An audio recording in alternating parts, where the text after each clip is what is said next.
Ryan, ilan lahat ang nakauwi na Pilipino sa bansa?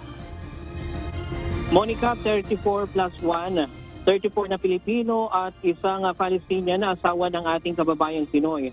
Halos lahat ng umuwi ay mga Pilipino na citizen na doon sa Gaza. Mula sa 34 na Pinoy, isa lang ang OFW sa kanila.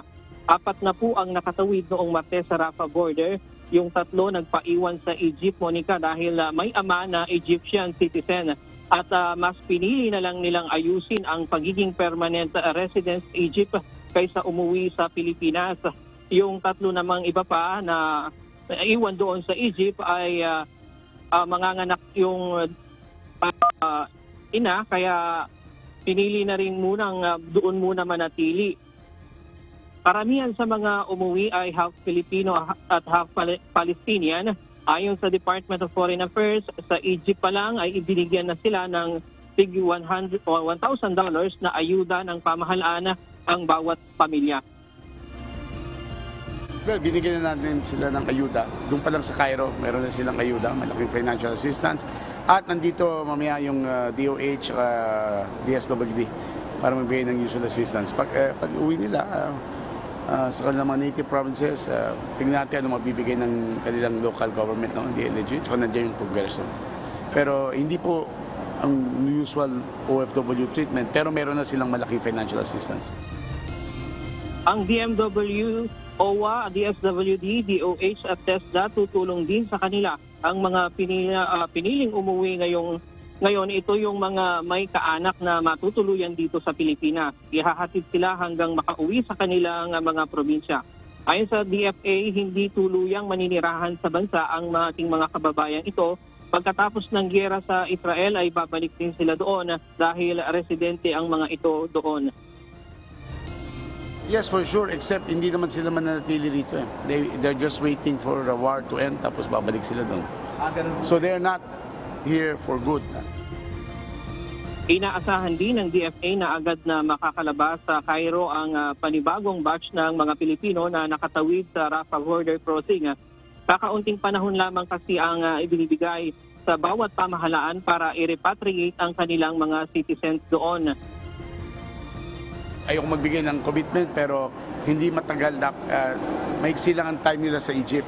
Within 3 days, 72 hours, ang pangako ng bawat pamahalaan na tumatanggap ng dayuhan galing Gaza, ipapalipad na pauwi. So, kung dumating sila ngayon sa Cairo, Friday, dapat Sunday, Monday, nakalabas na yan ng Egypt. Pakiusap ng DFA sa ating mga kababayan na hanggang ngayon ay nananatili pa sa Gaza at nagdadalawang isip pa rin tumawid na samantalahin ang pagbubukas ng border.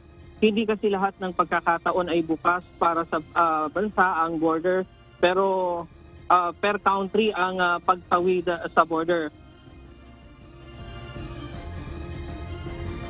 Pag nagbukas ulit yung border, please go. Because alam nyo, it could close na naman. Our embassy is pleading with the kababayans natin. Alam natin, of course, we respect the decision. Kung ayaw na iwanan ang asawa nila o kung may iba silang dahilan. Pero may gera ngayon, kaya kung sana. Sa ngayon, Monica, 84 na ang nakatawid sa Rafah border. Nagpapasalamat ang pamahalaan sa pamahalaan ng Israel at Egypt dahil sa pagbibigay ng konsiderasyon sa Pilipinas. At hanggang ngayon ay nagpapatuloy nga itong press conference ng DFA at itong mga ilan na mga kababayan natin umuwi dito sa Pilipinas ngayon kasama doon sa unang batch na ito. At kanina sa kanilang interview talagang mangyak-ngyak sila dahil iniwan nila, wala silang choice, iniwan nila yung kanilang mga asawa na nandoon at hindi nila alam kung pagbalik nila doon ay mararatnan pa nilang buhay at maging yung kanilang mga bahay doon kung makikita pa nilang nakatayo paghupa ng giyera. Yan muna ang latest mula dito sa NAIA Terminal 3. Balik sa iyo, Monica. Maraming salamat, Ryan Lacanlale.